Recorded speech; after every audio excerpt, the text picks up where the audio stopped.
আসসালামু আলাইকুম প্রিয় দর্শক, নির্বাচনকে সামনে রেখে বিভিন্ন প্রার্থী, বিভিন্ন রাজনৈতিক দলের নেতা এবং অরাজনৈতিক ব্যক্তিত্ব কিন্তু নির্বাচনে মনোনয়নপত্র জমা দিয়েছেন। এর মধ্যে কিছু বৈধ হয়েছে, কিছু অবৈধ হয়েছে। অবৈধগুলো নিয়ে আপিল চলছে, হয়তো দু একদিনের মধ্যে এগুলো সমাধান হবে। এই হলফনামাগুলো নিয়ে বিভিন্ন পত্রপত্রিকায় রিপোর্ট হয়েছে। অনেকে অতি উৎসাহী আবার নির্বাচন কমিশনের ওয়েবসাইটে গিয়ে হলফনামাগুলো ডাউনলোডও করছেন পরবর্তীতে, যাতে নাকি সংরক্ষণ করা যায়। তো সেরকম বোকাদের মধ্যে আমিও একজন।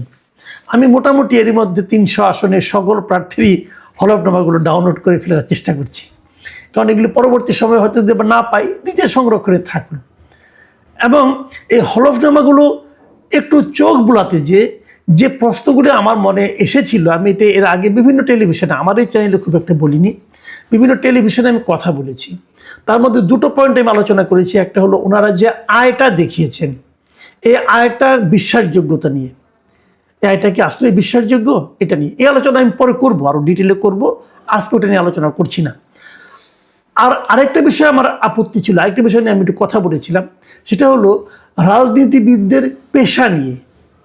তাদের পেশাটা আসলে কি, এটা আমার জানার খুব আগ্রহ। কারণ ওখানে যে হলফনামায় যে কথাগুলো আপনাকে জানাতে হয়, তার মধ্যে 4 নম্বর ধারায় বলা হয়েছে যে আপনার পেশা কি, আপনার পূর্বতন পেশা কি, আপনার স্ত্রীর বর্তমান পেশা কি, এবং আপনার স্ত্রীর পূর্বতন পেশা কি। এই কয়টা পয়েন্ট আপনাকে ভাই লিখতে হবে, এটা বলা আছে এখানে। তাহলে পেশা জিনিসটা কি আসলে? যেমন আমাকে যদি বলো তোমার পেশা কি, আমি বলি আমার পেশা সাংবাদিকতা, এটা আমি বলি। পূর্বতন পেশা কি, ওটাও সাংবাদিকতা। তার মানে আমি বলতে চাচ্ছি, আমি আগেও সাংবাদিকতা করতাম, এখনও সাংবাদিকতা করি। কত আগে থেকে করি? হ্যাঁ, আমি প্রায় 3 দশকেরও বেশি সময় ধরে সাংবাদিকতা করি। আমার সাংবাদিকতার বয়স এখন 36 বছর ধরে আমি সাংবাদিকতা করি। বিভিন্ন সময় বিভিন্ন পত্রিকায় সাংবাদিকতা করেছি, সাপ্তাহিক পত্রিকায় করেছি, দৈনিক পত্রিকায় করেছি, আবার টেলিভিশনে করেছি, আবার অনলাইনে করেছি। বিভিন্ন জায়গায় আমি সাংবাদিকতা করেছি, এগুলো আমার পেশা। আমার বর্তমান পেশা কি? হ্যাঁ, আমি এখনও অনেকে আমার জিজ্ঞাসা করেন আমাকে, কিছু কিছু লোক আছে, বিশেষ করে আমি এই নিউ ইয়র্কে থেকে যিনি অনলাইনে একজন সাংবাদিকতা করেন বলে আমি মনে করি, নিজে অবশ্যই নিজেকে সাংবাদিক দাবি করেন না, মিস্টার ইলিয়াস হোসেন। উনি ওনার ভক্তদের মাধ্যমে প্রায় একটা কথা বলেন যে মাসুদ কেবল কোন পত্রিকার সাংবাদিক, কোন মিডিয়ার সাংবাদিক। সেই জবাবটা আমি দিচ্ছি। সাংবাদিকদের মধ্যে কিন্তু একাধিক রকম সাংবাদিক আছে। একটা সাংবাদিকতা একটা ক্যাটাগরি হলো যে তারা হলো ফ্রিল্যান্স জার্নালিস্ট, তারা কোনো নির্দিষ্ট পত্রিকা অথবা নির্দিষ্ট মিডিয়ায় কাজ করে না, বিভিন্ন মিডিয়াতে ওনারা কাজ করেন, এবং সেই যে কাজ করেন ওর বিনিময়ে যে কাজটা করেন তার পারিশ্রমিক পান। এরকম সাংবাদিক বাংলাদেশে অনেক আছে। আমি এখন ফ্রিল্যান্সিং করি, একটা ফ্রিল্যান্স জার্নালিস্ট। আমি 2022-এর অক্টোবরে আমার ওই সাংবাদিকতার চাকরি থেকে আমি রিটায়ারমেন্টে গিয়েছি, বলে পেয়ে গেছি। এবং যখন আমি ওই চাকরিটা ছাড়ি, তখন আমি বলেছিলাম যে আমি আর সাংবাদিকতার চাকরি করব না, সাংবাদিকতা করবো কিন্তু সাংবাদিকতার চাকরি করব না। আমি এরপর থেকে বিভিন্ন পত্রপত্রিকায় লিখি, যেমন আপনার জার্মানির থেকে বের হয়ে যায় ডয়চে ভেলেতে আমি নিয়মিত কলাম লিখি। বাংলাদেশে একটা পত্রিকা আছে আজকের পত্রিকা, এখানেও আমি নিয়মিত কলাম লিখি। আরও অনেক পত্রিকায় কিন্তু আমি কলাম লিখি, এবং যারা কলাম এরকম লিখেন তারাও সাংবাদিক। এমনকি যে সাংবাদিকের নাম আপনি কখনো দেখেন না, যিনি একটা পত্রিকার, অনেক সময় আমরা অনেকে বলে যে প্রুফ রাইটার, আসলে প্রুফ রাইটার না, তারা হলো সহ সম্পাদক বলি আমরা বাংলায়। তো যারা প্রুফ দেখেন তাদের নাম কিন্তু আপনারা কোথাও পাবেন না, কিন্তু ওনারা সাংবাদিক ভাই, সাংবাদিকতার সংজ্ঞার মধ্যে ওনারা পড়েন। কাজে পত্রিকা চাকরি না করেও যে সাংবাদিকতা করা যায়, তারা হলে ফ্রিল্যান্সিং কথাটা আসলো কেন, ফ্রিল্যান্স সাংবাদিক কথা আসলো কেন? সারা দুনিয়াতে এটা আছে, অনেক বড় বড় সাংবাদিক আছে তারা ফ্রিল্যান্সিং করে।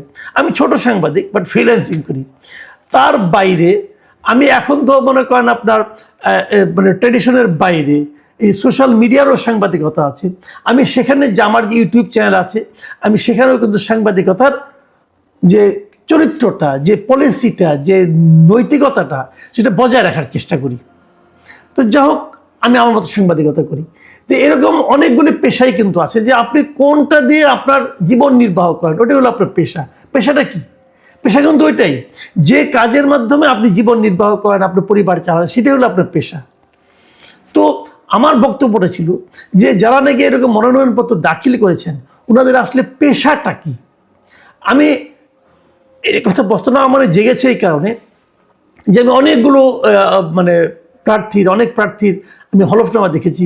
কারো পেশা চিকিৎসা, কারো পেশা ব্যবসা, কারো পেশা আইন ব্যবসা, কারো পেশা মাছের ব্যবসা, এরকম কারো ব্যবসা ইদানিং দেখতেছে একটা পরামর্শক, এরকম নানা ধরনের পেশা। রাজনীতি পেশা আমি খুবই কম পেয়েছি, আমি এই যাবৎকালে যতগুলি দেখেছি খুব কম পেয়েছি। তো আমার প্রশ্নটা হলো, আপনি তো আসলে আপাতমস্তক রাজনীতিক, তাহলে আপনার পেশা হিসেবে রাজনীতির কথা লিখবেন না কেন? এটা বলতে যে আমি উদাহরণ হিসেবে জামায়াতের আমির ডাক্তার শফিকুর রহমানের উদাহরণটা একটা টেলিভিশনের টকশোতে আমি বলেছি। সেটা হলো নিউজ চ্যানেল 24 নামে একটা টেলিভিশন, সেই টেলিভিশনে 2 দিন আগে আমি বলেছি যে জামায়াতের আমির যিনি আছেন ওনার পেশাটা কি আসলে। উনি তো ফুল টাইম রাজনীতি করেন, এবং জামাতের রাজনীতিটা কিন্তু এমনই, জামাতে যারা ফুল টাইম রাজনীতি করে তাদেরকে জামাত দলীয়ভাবেই তাদেরকে টাকা দেয়। এটা আমি ভালো, আমি পছন্দ করি এটা। তাহলে ওনার পেশাটা কি? ওনার মনোনয়নপত্রে, দাখিলকৃত মনোনয়নপত্রে হলফনামায় উনি দিয়েছেন ওনার পেশা হলো চিকিৎসক। এখানে আছে দুটো পয়েন্ট হলো বর্তমান পেশা উনি লিখেছেন, আপনারা দেখুন আমি এখানে দিয়ে দিচ্ছি। ওনার বর্তমান পেশা দিয়েছেন চিকিৎসক, ওনার পূর্বতন পেশা দিয়েছেন চিকিৎসক, ওনার স্ত্রীর পেশা হলো গৃহিণী, ওনার স্ত্রীর পূর্বতন পেশা হলো গৃহিণী। এই হলো উনি বলেছেন। প্রথমত ব্যাকরণগত একটা ভুল আছে, ওনার পেশা চিকিৎসা হবে, চিকিৎসা সেবা হবে, চিকিৎসক কেন আমি বুঝতে পারলাম না, চিকিৎসক তো হলো না। যাই হোক, তারপরে আমি ধরে দিলাম ঠিক আছে। তো আমি এই জায়গাটাতে একটা প্রশ্ন করেছিলাম যে পেশায় যদি উনি চিকিৎসক হন, তাহলে ওনার চেম্বারটা কোথায়, উনি কোথায় চিকিৎসা করেন? আমি এই প্রশ্নটা করেছিলাম যে কেন ভাই আপনি লিখতেন যে আপনার পেশা রাজনীতি, কোনো সমস্যা তো নাই, আপনার পেশায় চিকিৎসক হয় কি করে? আপনি তো কোথাও চেম্বার করেন না, আপনি তো কোথাও চিকিৎসা শাস্ত্রের কোনো কাজই এখন করেন না, আপনি ফুল টাইম পলিটিক্স করেন। এবং ফুল টাইম পলিটিক্স করা তো কোনো অন্যায় কাজ না, এটা তো ভালো কাজ। আপনি ফুল টাইম পলিটিক্স করেন বলেই তো আপনি রাজনীতিতে আসছেন, আপনি এখন ইলেকশন করছেন, জনগণের কাছে ভোট চাচ্ছেন, জনগণ ভোট দিলে আপনি দেশের প্রধানমন্ত্রী অথবা বড় কোনো গুরু দায়িত্বে যাবেন, এটা তো কোনোটাই কোনো আপত্তি নাই। আপনি আপনার যোগ্যতার কারণে পলিটিশিয়ান হয়েছেন, তাই না? যা হোক, আমার ওই বক্তব্যকে কেন্দ্র করে আমি হঠাৎ করে দেখলাম যে গতকালকে একজন বিখ্যাত ব্যক্তি একটা পোস্ট দিয়েছেন। সেই বিখ্যাত ব্যক্তি হলেন মিস্টার পিনাকি ভট্টাচার্য। উনি প্যারিসে থাকেন এবং ওখানে বসে বসে দেশ উদ্ধার করেন, কোনো সমস্যা নাই, দেশ উদ্ধার করলেই হলো এক জায়গা থেকে, এটা আমার কোনো আপত্তি নাই। উনি মাঝে মাঝে আমার পেছনে লাগেন, আমাকে বিখ্যাত করার জন্য লাগেন। উনি হলেন একজন আসলে বিখ্যাত ব্যক্তি, কিন্তু ওনার অনেক ফলোয়ার ফেসবুকে, ওনার ইউটিউবে কোনো কিছু দিলেই মিলিয়ন ভিউ হয়। তো যখন উনি আমার কথা বলেন আমি একটু খুশিও হই যে এত লোক আমার নাম জানতেছে, খারাপ কি। আবার উনি কথাবার্তা একটু অশ্লীল বলেন, তো ওটা নিয়ে আমি কিছু মাইন্ড করি না। আমি মাইন্ড করি না এই কারণে যে ওনার বাড়ি হলো বগুড়ায় আর কি, তো আমারও শ্বশুর বাড়ি বগুড়ায়, সেই হিসেবে আমি ধরেই নিয়েছি যে বগুড়ার জামাই হিসেবে হয়তো ওনার কাছ থেকে এতটুকু মানে রসিকতা আমি পেতেই পারি। উনি কালকে একটা পোস্ট দিয়েছেন, সেই পোস্টের মূল বক্তব্য হলো আমার একটা ছবিও দিয়ে দিয়েছেন। সেই চ্যানেল 24 অনুষ্ঠানে আমি কথা বলছিলাম যে তারা একটা ছবি দিয়েছেন, এবং উনি কী লিখেছেন আপনাদের আমি একটু পড়ে শোনাই। উনি লিখেছেন, 80-র দশকে ডক্টর কামাল হোসেন প্রেসিডেন্ট ইলেকশনে দাঁড়াইছে, স্থানীয় বিএনপির নেতা জিয়াউর রহমানের ক্যাম্পেইন করতে যায় বলতেছে ডাক্তার কামাল হোসেন রে কখনো রুগীর চিকিৎসা করতে দেখিছেন? ওই জিন্দগিতে একটা রুগীর চিকিৎসা করিছে? এই জামানায় জিয়াউর রহমানের পুত্র কথা কামালরে পাইছে, ওই ডাক্তার শফিকের চেম্বার খুঁজিচ্ছে। এই হইতেছে বাঙ্গু এলিট, এরে নিয়ে আমরা বিপদে আছি।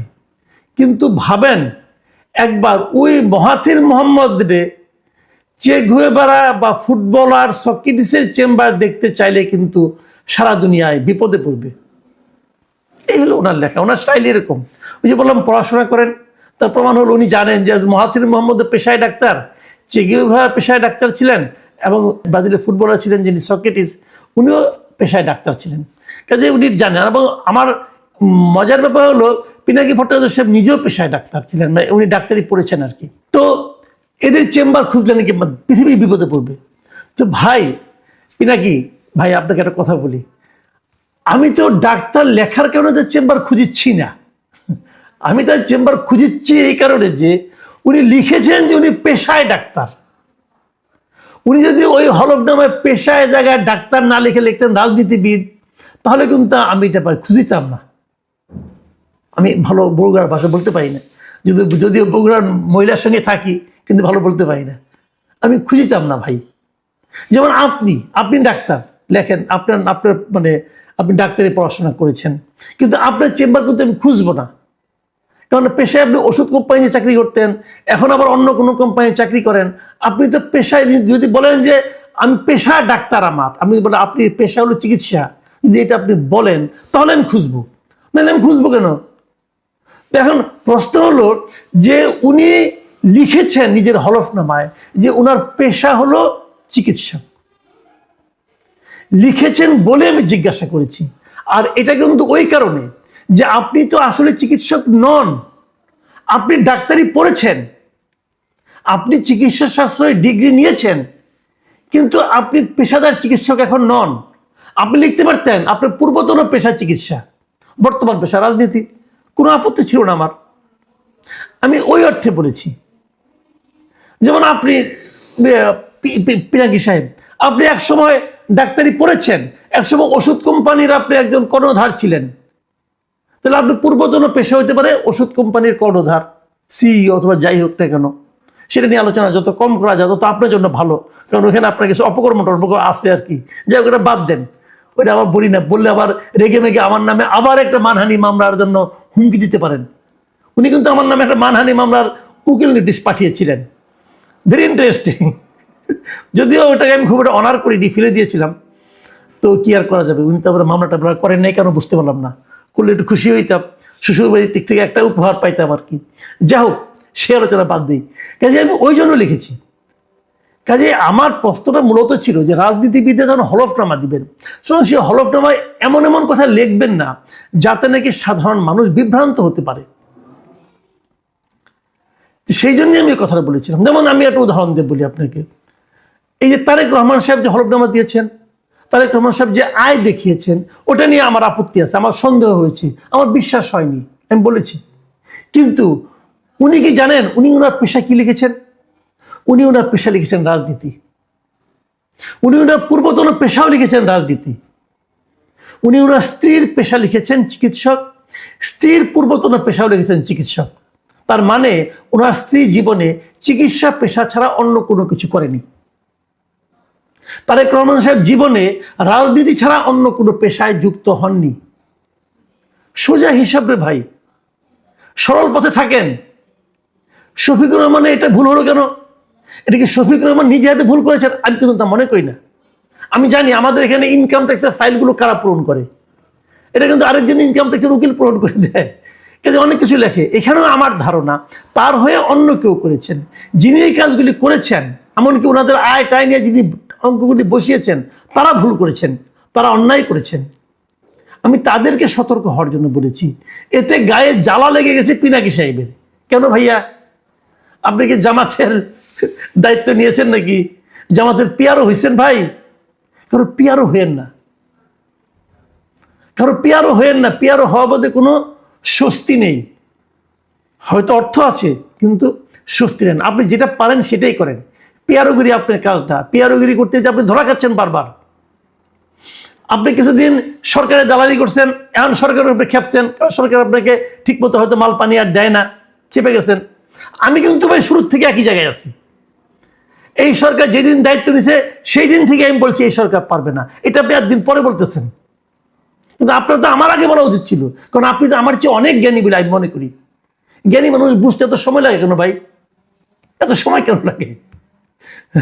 তো আমি আপনার কাছ থেকে সমালোচনা আশা করি, আরো তীব্র সমালোচনা আমাদের করেন। গালাগালি আপনি এটা মেনে নিচ্ছে, আপনার কাছে আমার গালাগালি কোনো আপত্তি নাই, কারণ আপনার শ্বশুর বাড়ির লোক, কোনো আপত্তি নাই গালাগালি, কারণ বাঙ্গু টাঙ্গু যা বলার বলেন। আমি মনে করি এটা আপনার মুখেই থাকবে, আমার কাছে আসবে না, কোনো সমস্যা নাই, তাতে আমি হ্যাপি। কিন্তু মূর্খের মতো কথা বলেন না। আমি কেন তাকে তার চেম্বার খুঁজতেছি, এটা হলো ওই কারণ যে উনি যখন লেখেন যে পেশায় উনি চিকিৎসক, তখন তো আমি জানতেই চাইবো আপনার চেম্বার কোথায়। আপনি যদি লিখতেন পেশায় আমি রাজনীতিবিদ, পূর্বতন পেশা চিকিৎসক, তাহলে আমার কোনো আপত্তি ছিল না। প্রিয় দর্শক, হয়তো আমার এই আজকে আলোচনাটা একটু ব্যক্তিগত হয়ে গেল, কিন্তু এটা দরকার ছিল ভাই। রাজনীতিবিদদের আমরা এই প্রশ্নটা করতে চাই। হলফনামা যখন দিবেন, হলফনামা কিন্তু এটা কিন্তু এক ধরনের অঙ্গীকারনামার মতো, আপনি হলফ করে বলছেন, সেখানে প্লিজ সঠিক তথ্যটা দেন। কারণ এই হলফনামার মাধ্যমে আমরা আপনাকে চিনতে চাই ভোট দেওয়ার আগ পর্যন্ত। ভোট দেওয়ার পরেও এটা আমরা খতিয়ে দেখব।